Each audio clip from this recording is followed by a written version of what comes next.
River Action is a charity that was set up 2 years ago with a mission to rescue Britain's rivers.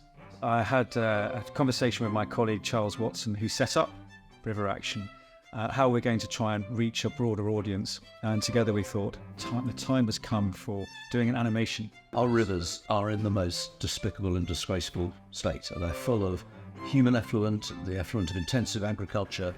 And basically we're a bunch of people who just decided we're going to try and do something about it. So the story's really simple, and it's trying to show these 3 different ways that actual gets into our rivers. The animation that we're producing is part of our campaign to drive voter behaviour, to make the health of our rivers a really big voting issue in the next general election.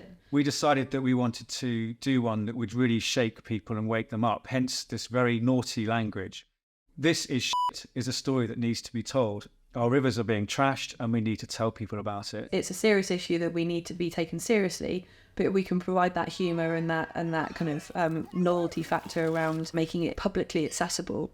That's really important to us. Stop motion's really great for sending this message because it speaks to a certain simplicity in its art form, which matches up with the simplicity of the message. There's so many really exciting things about this project, but it was a huge boost to the team when Yamination came on board. So I'm making sure that everything runs smoothly, liaising with River Action, liaising with the co-directors, Jim Parkin and Drew Roper, and making sure all of our team understand what's happening every day. Modelling clay seemed a natural fit really, so that it was reusable and recyclable, and a great way of kind of getting quite a serious message away in a light-hearted fashion. And I think it's also a bit timeless as well. We're hoping this message doesn't have to be repeated time and time again, but it's something that you could use, over several years and it won't show its age. What we've tried to create within these pieces is misconception. There's a close-up, extreme close-ups at the very beginning, and then it's all about that reveal. So then you slowly will, from the zoom, you reveal back, oh, it's just a chicken, or oh, it's just a cow, oh, that's cute, or it's just a guy, and you go, what's going on with that guy? And when you cut back to the wider version, it's you see the poo, you hear the poo, and you think, oh, okay, and then hopefully that's the comical element, but it's that misconception. We're trying to allure the audience into think, what is that? None of us know actually what's going on at the moment, and so this whole campaign is to try and make sure that people are aware. So we've tried to kind of reflect that in the animation by the choice of shots. It's been a real blessing to kind of try and help bring to life, really. So and we've had a lovely team, scenery, backdrops, the storyboard artists.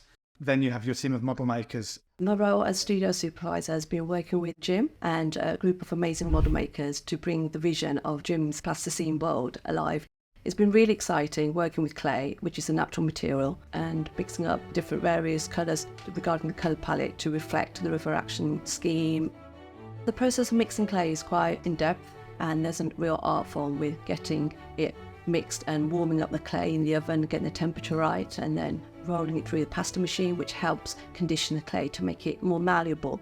It then has to be lit properly. It then has to be, you have to start shooting all the frames with all these, the talented animators. We are bringing to life some really kind of foul, stinky, horrible things that I think animation is a good medium to do them in, because if we were doing this in live action, this would be a very smelly set. The technique we're using is quite challenging in a way, because there's a lot of it we're shooting that we have to shoot the elements separately rather than all at the same time. So it's a bit of a tapestry trying to put the bits and pieces together. And also, sound is such an important part of this process, and working with a sound designer to create a soundscape that's unique to this project. As much as there is a colour palette, there's also a sound palette. My day job is a sound designer, sound mixer, and so I'll obviously be doing the sound on this as well. Go for it. If you give a shit, do something about it. This is shit. This is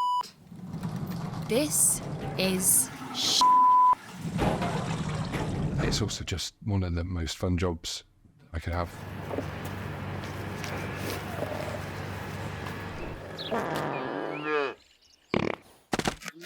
It's hard to keep a straight face, to be honest. Animation using plasticine, you can see the fingerprints of the animators. So there can be no question that this is a real thing, that it matters to people, and it's an art form. You have artists expressing something that really matters to them, and we hope to the viewer. There's no other way, really, of getting across such a powerful message with humour as well as humility and humanity. These people here represent people all over this country, people who want to use nature, want to play and swim and enjoy, being out there in our waterways, yet they can't because they're going to get ill because of the filth that we put into our rivers. It is a funny campaign, but it's a serious message. This is shit and it needs change. We need to rescue our rivers. We're going to rescue our rivers. If you give a do something about it.